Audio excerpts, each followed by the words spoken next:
BMW का नाम सुनते ही मतलब क्या आता है जहन में? तेज रफ्तार, शानदार डिजाइन, लग्जरी और शायद वो जानी पहचानी दो हिस्सों वाली ग्रिल। हाँ हाँ बिल्कुल, वो ग्रिल तो है ही। बिल्कुल, लेकिन इस जर्मन कंपनी की कहानी वो सिर्फ आज की चमचमाती कारों तक ही सीमित नहीं है। इसकी शुरुआत तो कहीं और ही हुई थी। बिल्कुल अलग। आज हम BMW के इसी उतार चढ़ाव भरे सफर को जरा करीब से समझेंगे। हवाई जहाज के वो ताकतवर इंजन बनाने से लेके फिर युद्ध की तबाही झेलने, दिवालियां होने की कगार से वापसी और फिर दुनिया भर में ड्राइविंग प्लेजर का एक तरह से दूसरा नाम बनने तक। सही बात है। और अब ये कंपनी इलेक्ट्रिक गाड़ियों की नोए क्लास मतलब एक बिल्कुल नई पीढ़ी के साथ भविष्य की ओर एक और बड़ा कदम बढ़ा रही है। इसके लिए हमने कई, आप कह सकती हैं, स्रोतों को खंगाला है, ऐतिहासिक दस्तावेज है, कंपनी की रिपोर्ट्स हैं, ऑटो इंडस्ट्री के विश्लेषण और हाँ, कुछ खास इंटरव्यूज भी। तो चलिए BMW के इस पूरी कहानी की पढ़ते खोलते हैं। तो BMW की कहानी शुरू होती है 1916 में और दिलचस्प बात यह है कि तब कारों का कोई जिक्र तक नहीं था।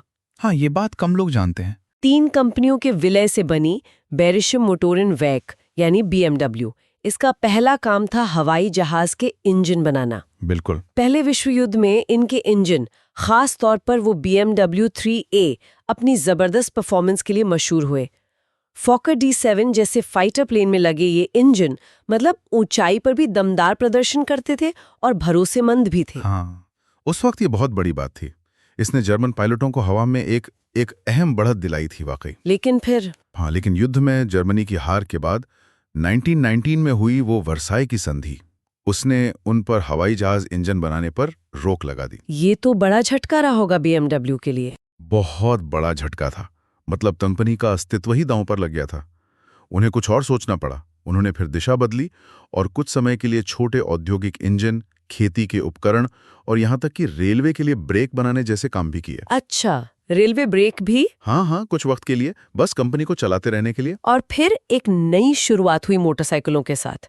1923 में आई BMW R32। हाँ, ये एक अहम मोड़ था। इसमें 2 बातें बहुत खास थीं जिन्होंने आने वाले कई दशकों के लिए BMW बाइक्स की पहचान तय कर दी। पहली चीज थी इसका बॉक्सर ट्विन इंजन।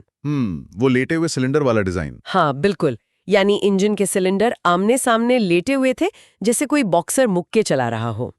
ये डिजाइन इंजन को हवा से ठंडा रखने में मदद करता था। और दूसरी खास बात थी शाफ्ट ड्राइव। अच्छा हाँ, शाफ्ट ड्राइव मतलब इंजन की पावर पिछले पहिए तक चेन से नहीं बल्कि एक मजबूत रॉड, एक शाफ्ट के जरिए पहुंचती थी।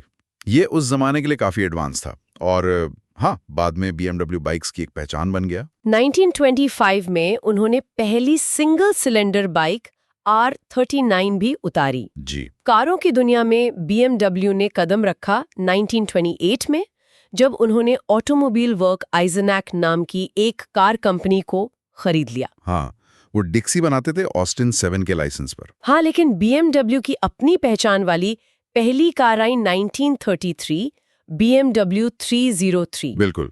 इसी कार में पहली बार दुनिया ने वो 2 चीजें देखी जो आज भी BMW कारों का सिग्नेचर मानी जाती हैं। पहला, वो आइकॉनिक किडनी ग्रिल यानी 2 हिस्सों वाली फ्रंट ग्रिल, और दूसरा 6 सिलेंडर वाला इनलाइन इंजन जो अपनी स्मूथ परफॉर्मेंस के लिए जाना जाता है। हाँ, ये दोनों चीजें BMW की पहचान बन गई। लेकिन फिर इतिहास ने, आप देखिए, फिर करवट ली और दूसरा विश्व युद्ध शुरू हो गया।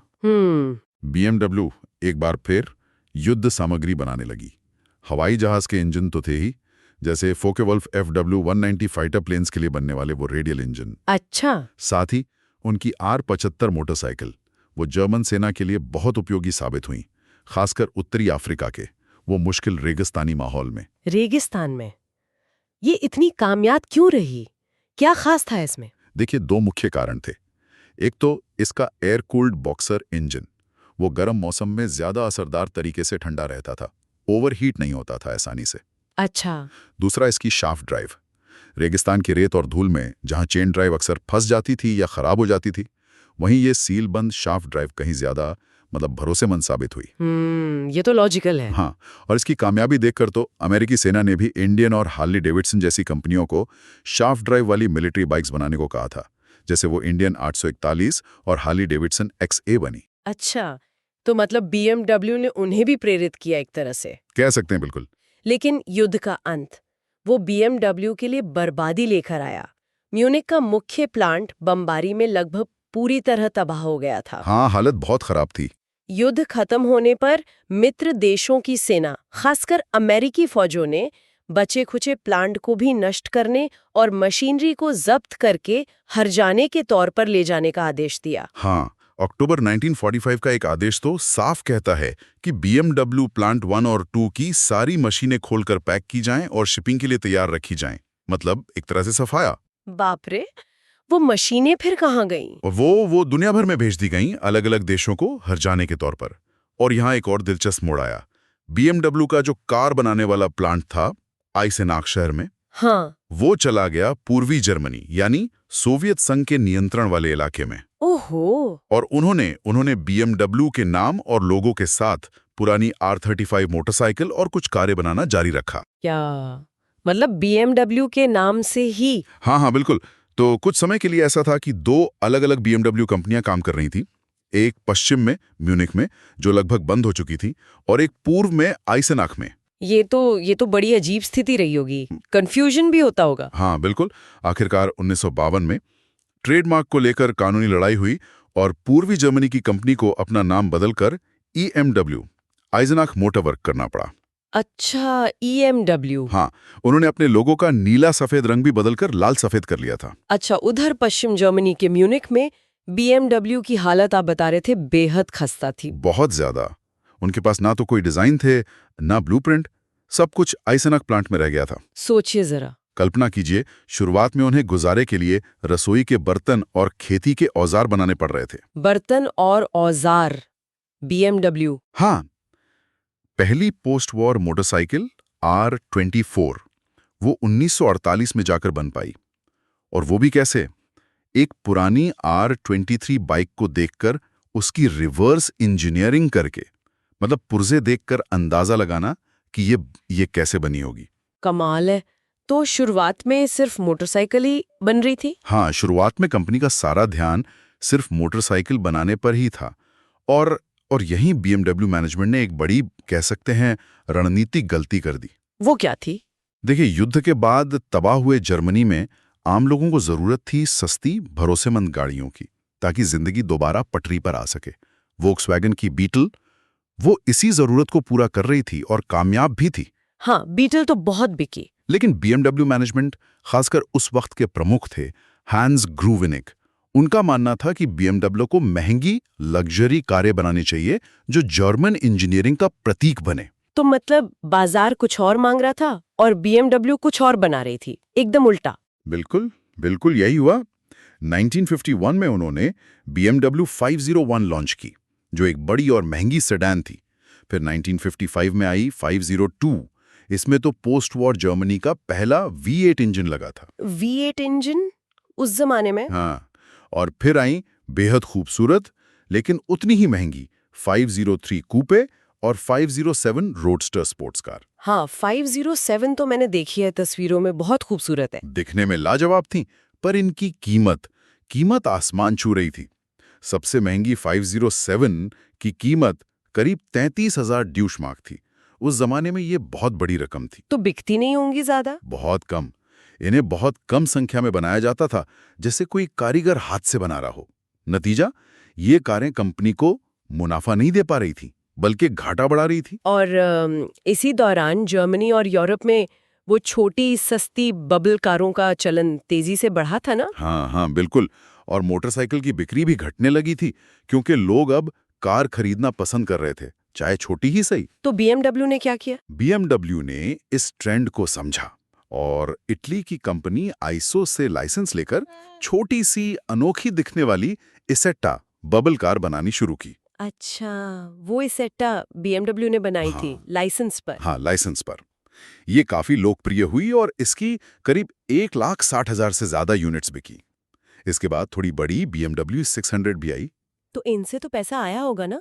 पैसा आया, लेकिन आइसेटा और 600 से हुई कमाई भी BMW के वो लग्जरी कारों के भारी घाटे को पूरा करने के लिए नाकाफी थी।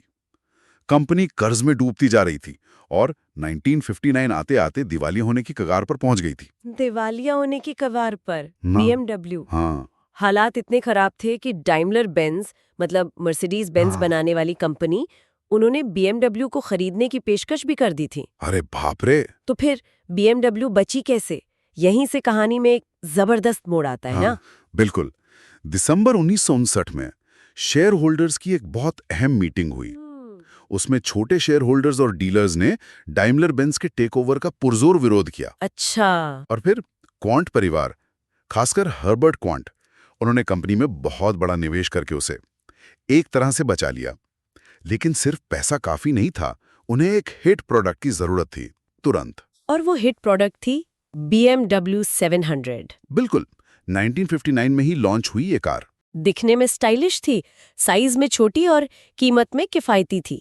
और इसमें पीछे की तरफ BMW की मोटरसाइकिलों वाला ही भरोसेमंद air cooled boxer twin engine लगा था। हाँ, ये कॉम्बिनेशन काम कर गया। ये कार लोगों को बहुत पसंद आई।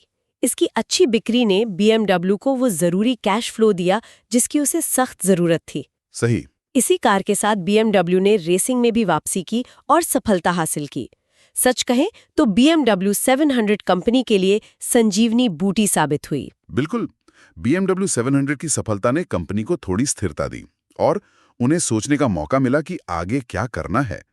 और उन्होंने फैसला किया अपनी जड़ों की तरफ लौटने का। जड़ों की तरफ मतलब स्पोर्टी ड्राइवर फोकस्ड कारें बनाने का। इसी सोच का नतीजा थी 1961 में फ्रैंकफर्ट ऑटो शो में पेश की गई BMW 1500। ये नया क्लास है, यानी न्यू क्लास नाम की कारों की एक नई सीरीज की शुरुआत थी। नया क्लास है। इसे न्यू क्लास क्यों कहा गया? क्या खास था इसमें? क्योंकि ये वाकई एक नई क्लास या कैटेगरी बना रही थी। ये एक मीडियम साइज की 4 दरवाजों वाली सेडान थी जो ना तो BMW 700 जितनी छोटी थी और ना ही वो 501 या 502 जितनी बड़ी और महंगी। अच्छा, बीच का रास्ता। हाँ, इसमें एक नया ज्यादा पावरफुल 4 सिलेंडर इंजन था और इसकी हैंडलिंग कमाल की थी। इसने बाजार में उस खाली जगह को भरा जहां लोगों को एक प्रैक्टिकल फैमिली कार के साथ साथ ड्राइविंग का मजा भी चाहिए था। ये मॉडल BMW की किस्मत बदलने वाला साबित हुआ। कंपनी का घाटा मुनाफे में बदलने लगा और बिक्री का ग्राफ तेजी से ऊपर चढ़ने लगा। और फिर BMW ने इसी फॉर्मूले पर आगे बढ़ते हुए कई सफल मॉडल उतारे। 1500 के बाद आई 1800। हाँ, जिसका स्पोर्टी TI वर्जन रेसिंग में भी कामयाब रहा। फिर 2000 सीरीज और 1966 में आया 1600 का 2 दरवाजों वाला मॉडल, जिसे बाद में 2002 के नाम से जाना गया। हाँ, BMW 2002, वो तो एक कल्ट क्लासिक बन गई। छोटी, हल्की, तेज और चलाने में मजेदार। बिल्कुल, और रेसिंग ट्रैक पर मिली लगातार जीतें, जैसे 24 आवर्स और स्पा जैसी मुश्किल रेस जीतना, इसने BMW की स्पोर्टी इमेज को और पक्का कर दिया। सही कहा।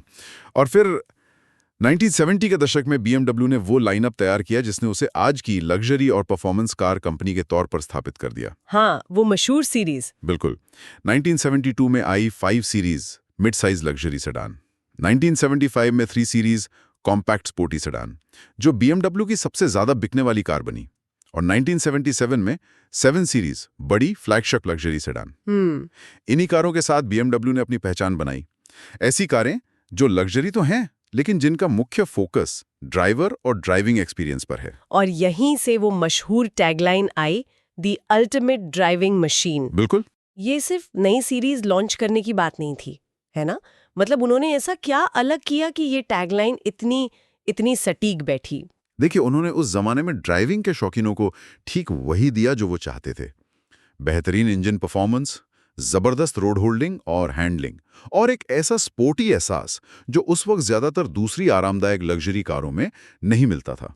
हाँ। उन्होंने इनोवेशन पर भी जोर दिया, जैसे BMW 2002 टर्बो में टर्बो चार्जिंग का शुरुआती इस्तेमाल। कार चलाने का जो वो शुद्ध आनंद BMW देती थी, उसी ने अल्टीमेट ड्राइविंग मशीन वाली छवि गढ़ी और एक मजबूत ब्रांड लॉयल्टी बनाई। सही बात है, लोग परफॉर्मेंस और ड्राइविंग फील के लिए ज्यादा कीमत देने को तैयार थे। बिल्कुल। और ये सिलसिला तो आज भी जारी है। आधुनिक युग में BMW ने अपना विस्तार जारी रखा है। हाँ, बिल्कुल। 2000 के दशक में उन्होंने SUVs के बाजार में कदम रखा, लेकिन उसे भी अपना अंदाज दिया। X5 को उन्होंने SUV नहीं, SAV यानी स्पोर्ट्स एक्टिविटी व्हीकल कहा। हाँ, SAV, जो उनकी स्पोर्टी इमेज से मेल खाता था। फिर मिनी और रोल्स रॉयस जैसे बड़े ब्रिटिश ब्रांड्स को खरीदा। उनकी M डिवीजन हाई परफॉर्मेंस कारें बनाने में लगातार सफल रही है। और आज उनकी एक अहम रणनीति है टेक्नोलॉजी ओपननेस। टेक्नोलॉजी ओपननेस, इसका क्या मतलब है, थोड़ा समझाएंगे? इसका मतलब है ग्राहकों को अलग-अलग तरह की इंजन टेक्नोलॉजी का विकल्प देना, क्योंकि दुनिया भर में जरूरतें और नियम अलग-अलग हैं। उनके पास आज भी बहुत कुशल पेट्रोल और डीजल इंजन हैं। हाँ, वो तो है। प्लग इन हाइब्रिड PHV गाड़ियां हैं जो थोड़ी दूरी बिजली पर चल सकती हैं और फिर पेट्रोल इंजन पर। पूरी तरह इलेक्ट्रिक BEV गाड़ियां हैं। और दिलचस्प बात यह है कि वे टोयोटा के साथ मिलकर 2028 से हाइड्रोजन फ्यूल सेल गाड़ियां लाने की भी योजना बना रहे हैं। हाइड्रोजन भी टोयोटा के साथ? हाँ, ये दिखाता है कि वे किसी एक टेक्नोलॉजी पर निर्भर न रहकर भविष्य के लिए कई विकल्प खुले रख रहे हैं। अलग-अलग बाजारों के लिए अलग-अलग समाधान। इलेक्ट्रिक गाड़ियों पर तो अब जोर साफ दिख रहा है। 2013 में आई वो i3 और i8 थोड़ी हटकर थीं, लेकिन अब तो उनकी लगभग हर सीरीज में इलेक्ट्रिक या हाइब्रिड ऑप्शन मौजूद है। हाँ, अब ये मेन स्ट्रीम हो गया है उनके लिए। आंकड़े भी यही दिखाते हैं। 2024 में उनकी कुल बिक्री का 17% से ज्यादा हिस्सा पूरी तरह इलेक्ट्रिक गाड़ियों का था। बिल्कुल। और उनके नए हाइब्रिड मॉडल भी अब सिर्फ बिजली पर 100 किलोमीटर से ज्यादा चल पा रहे हैं। लक्ष्य भी बड़े हैं, 2025 तक 30 लाख इलेक्ट्रिक और हाइब्रिड गाड़ियां सड़कों पर लाना। हाँ, लक्ष्य बहुत महत्वाकांक्षी हैं। और अब BMW अपने इतिहास के एक और बड़े मोड़ पर खड़ी है। वे लॉन्च करने जा रही हैं अपनी इलेक्ट्रिक गाड़ियों की एक बिल्कुल नई रेंज, जिसे वे फिर से वही ऐतिहासिक नाम दे रहे हैं, न्यूए क्लास। न्यूए क्लास, वही 1960 वाला नाम। हाँ, वही नाम, लेकिन इस बार मतलब बिल्कुल नया है। नई क्लास। ये सिर्फ कुछ नए मॉडल नहीं है, बल्कि ये BMW की कारों को बनाने, उनकी टेक्नोलॉजी और उनके डिजाइन को लेकर एक पूरी तरह से नई सोच है।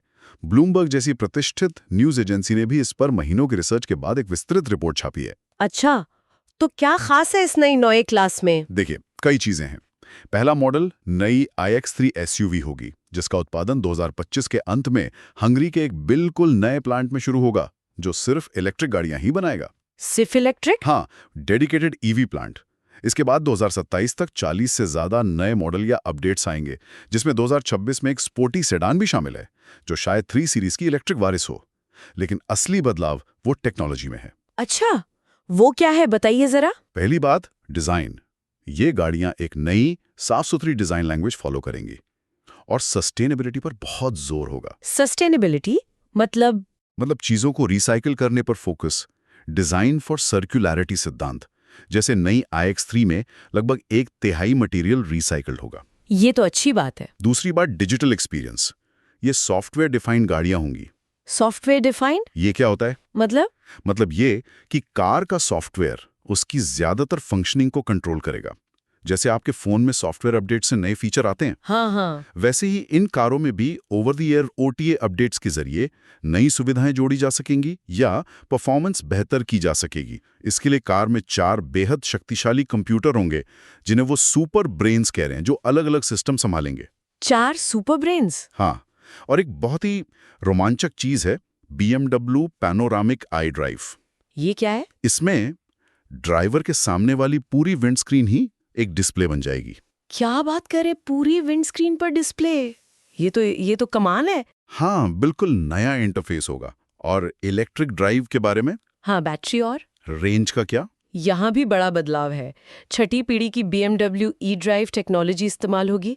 नई तरह की गोल सिलेंड्रिकल बैटरी सेल्स होंगी, जो ज्यादा एनर्जी स्टोर कर पाएंगी। अच्छा, गोल सेल्स। हाँ, 800 वोल्ट का सिस्टम होगा, जिसे चार्जिंग 30% तक तेज होगी और सिंगल चार्ज में रेंज भी 30% तक बढ़ जाएगी। 30% ज्यादा रेंज, ये बहुत मायने रखता है। बिल्कुल। और BMW का लक्ष्य बैटरी की लागत को भी लगभग आधा करना है। आधी कीमत? तब तो EV और पहुंच में आ जाएंगी। उम्मीद तो यही है। और एक नया कंट्रोल सिस्टम है, जिसे हार्ट ऑफ जॉय कहा जा रहा है। ये ड्राइविंग सिस्टम्स को इतने बेहतर तरीके से कंट्रोल करेगा कि गाड़ी की एफिशिएंसी यानी कुशलता 25% तक बढ़ सकती है। हार्ट ऑफ जॉय, नाम भी दिलचस्प है। तो कुल मिलाकर BMW की ये नई क्लास है, इलेक्ट्रिक गाड़ियों के लिए एक नया स्टैंडर्ड सेट करने की एक कोशिश है। वे टेस्ला और दूसरे नए खिलाड़ियों को सीधी टक्कर देना चाहते हैं। ये एक बहुत बड़ा दांव है, इसमें भारी निवेश लगा है। 2024 में निवेश पीक पर था। लेकिन BMW को उम्मीद है कि ये उन्हें इलेक्ट्रिक कार के दौर में भी लीडर बनाए रखेगा। एक बार फिर खुद को नए सिरे से गढ़ रहे हैं, कह सकते हैं। तो ये है BMW की कहानी। हवाई जहाज के इंजन से शुरुआत, फिर मोटरसाइकिलों का दौर, युद्ध की मार, दिवालिया होने से बचना, नई क्लासेस सेडान के साथ वापसी, अल्टीमेट ड्राइविंग मशीन बनना और अब एक बार फिर नई क्लासे के नाम पर ही इलेक्ट्रिक भविष्य की तैयारी। वाकई क्या सफर रहा है। बिल्कुल, ये कहानी BMW के लचीलेपन, उनकी इंजीनियरिंग की ताकत और शायद सबसे बढ़कर मुश्किल दौर में भी हिम्मत भरे रणनीतिक फैसले लेने की क्षमता को दिखाती है। सही बात है। चाहे वो वर्साई की संधि के बाद मोटरसाइकिल बनाना हो, या 1950 के दशक के संकट के बाद वो 700 और फिर नए क्लासेस सेडान पर दांव लगाना हो, या अब पूरी तरह से इलेक्ट्रिक भविष्य की ओर कदम बढ़ाना हो, वो हर बार बदले हैं। हाँ, और बदलते रहे हैं, और चलते चलते एक सवाल सोचने के लिए छोड़ जाते हैं। BMW के इतिहास को देखें, हवाई जहाज, बाइक, कार, लग्जरी, परफॉर्मेंस, फिर इलेक्ट्रिक और अब हाइड्रोजन में भी रुचि। इतने सारे बदलावों को देखते हुए क्या अंदाजा लगाया जा सकता है कि आज से 20 साल बाद BMW किस बिल्कुल अप्रत्याशित क्षेत्र या टेक्नोलॉजी में हाथ आजमा रही होगी, जिसके बारे में शायद हम आज सोच भी नहीं पा रहे? ये वाकई सोचने वाली बात है। कौन जाने।